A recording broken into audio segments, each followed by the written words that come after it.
Rho দিয়ে আমরা গান গাইব। সব রং কি তুমি খুঁজে বের করতে পারবে? চলো রং আর শঙ্কর খেলা শুরু করি। চলো একটা রামধনু চমকের মধ্যে চাপ দিই। রেডি? এক রাত জলমলে পুকুরের ধারে 5টা ছোট বেয়াং ঘুম থেকে উঠল। প্রথম বেয়াংটা বলল, আমি লাল রং ভালোবাসি, একটা লাল শাপলার পাতা। দ্বিতীয় বেয়াংটা দুটো হলুদ ফুল খুঁজে পেল, খিলখিল করে হেসে উঠল। দুটি হলুদ ফুল। তৃতীয় বেয়াংটা 3টা নীল প্রজাপতির দিকে তাকালো, 3টে নীল প্রজাপতি।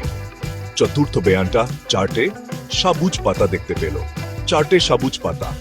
পঞ্চম বেয়াংটা আনন্দে চিচিড়ো করে উঠল, তিনি 5টা বেগুনি নুড়ি পাথর পেল, 5টা বেগুনি নুড়ি পাথর।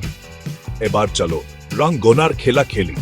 আমি একটা রং আর একটা সংজ্ঞা বলবো, তুমি দেখাবে বা বলবে। তাড়াতাড়ি তো খুঁজে বের করো। একটা লাল, দুটো হলুদ, 3টে নীল, 4টে সবুজ, 5টা বেগুনি। আমরা কাটা নীল প্রজাপতি দেখছিলাম। ঠিক ধরেছ, 3টে। আর কাটা বেগুনি নুড়ি পাথর 5টা। বেয়াংগুলো লাফতে লাফতে গাইতে গাইতে বাড়ির পথে চলল। তুমি দারুণ করেছ, তুমি গুনেছো আর রংগুলো শিখেছ। আবার খেলতে চাও? পরের বার দেখা হবে নতুন রহিন ও আর ভেচারে।